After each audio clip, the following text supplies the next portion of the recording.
catch 'em all.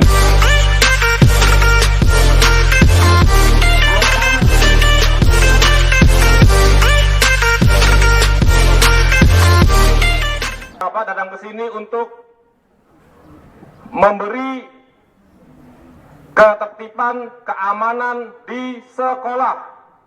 Adik-adik, tugas adik-adik adalah yang pertama adalah belajar ya. Tugasnya adik-adik cuma belajar ya, belajar yang rajin. Supaya apa? Cita-cita adik-adik sekalian bisa tercapai. Ya. Kemudian yang kedua adalah beribadah, ya. Yang pertama adalah belajar, yang kedua adalah beribadah. Jadi kalau sudah waktunya adzan, langsung ambil air wudhu, kemudian sholat. Kemudian yang ketiga adalah berdoa. Ya, bukan berdosa, berdoa. Doakan kedua orang tua, ya, supaya diberikan umur panjang, supaya dilancarkan rezekinya. Segala bentuk penindasan dan kekerasan yang dilakukan baik secara individu ataupun kelompok kepada korban, ya, baik di sini Bapak sebut adalah korban bullying, ya. Kebiasaan ini adalah kebiasaan yang salah dan menyimpang. Namun biasanya dianggap sebagai perilaku yang biasa atau lumrah. Contoh kegiatan bullying adalah adik-adik sekalian, temannya ada yang mau duduk, kemudian secara tiba-tiba kursinya ditarik ke belakang. Kemudian teman itu jatuh dan kepala mengenai meja. Ya. Ini bisa masuk ke dalam tindak pidana. Dari acara ini kita bisa mengetahui aktivitas itu sangat menyenangkan.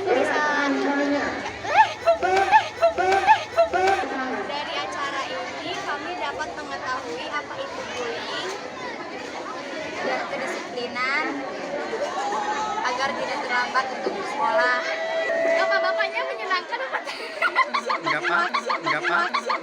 Bapak-bapaknya sangat menyenangkan, sangat baik dan sangat ramah. Kemudian kalau tidak mengalami luka, terus diketawakan oleh seisi kelas, membuat korban tersebut menjadi tekanan mental, minder, merasa tidak punya kawan, merasa sendiri, mempunyai tekanan mental. Hal ini menjadi hal yang berbahaya. Ya, tidak boleh ya. Kemudian ada lagi, Bapak baca berita, niatnya bercanda. Ya.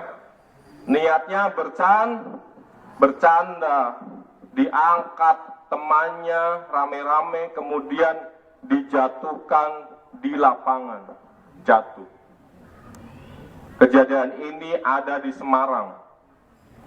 Jatuh kemudian mengalami cedera, tulang belakangnya mengalami cedera, dan melaporkan kepada pihak kepolisian. Karena ini sudah masuk ke ranah pidana. Kasihan akhirnya yang tadinya niatnya bercanda, akhirnya mengalami luka, mengalami korban.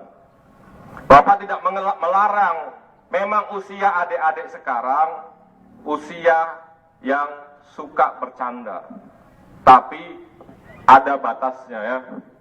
Sekiranya itu membahayakan, jangan dilakukan. Kemudian contoh bullying secara verbal, mengejek nama, diejek namanya, ya.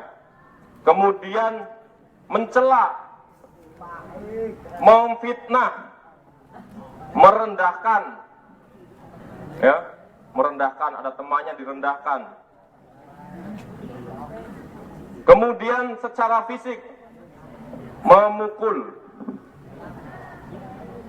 mendorong, menjambak, menendang, menampar, dan mengunci teman di dalam ruangan. Ini adalah mengikuti kegiatan sosialisasi dari TNI tentang ketertiban siswa di sekolah, tentang larangan bullying supaya lebih tertib saat melaksanakan upacara bendera. Dan masih banyak lagi deh. Yang berbunyi, 1. Melakukan kejahatan atau kekerasan, mengancam, menganiaya terhadap anak. Hukumannya adalah 3 tahun 6 bulan. Ya. Kemudian jika anak itu mengalami luka berat, hukumannya adalah 5 tahun dan denda 100 juta. Ya, makanya hati-hati. Kemudian apabila meninggal, sampai meninggal, dituntut hukuman 10 tahun dan denda 200 juta. Ya. Kemudian ada lagi tentang, kalau bahasa Banjarharjonya adalah pemalakan ya, ngompas, pemalakan. Itu bisa dipidana, Undang-Undang Pidana bab 23 tentang pemerasan dan pengancaman. Hati-hati nih, siapa yang suka malak? Acung. Yang berbunyi, barang siapa yang memaksa seseorang dengan kekerasan atau ancaman untuk memberikan sesuatu barang atau sebagian barang, diancam hukuman 9 tahun penjara. Jadi jelas ya, apa yang disampaikan Bapak mulai sekarang, besok, dan seterusnya, yang biasa membuli temannya, yang biasa memalak temannya, mulai sekarang berubah. Saya selaku Babinsa di Desa Cikakak dan di Sekolah SMP Negeri 1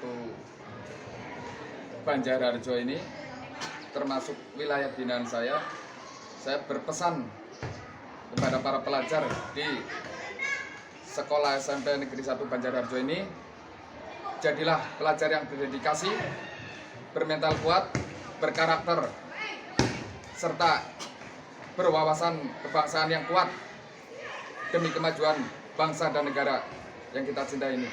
Terima kasih.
Pesan-pesannya apa untuk anak-anak?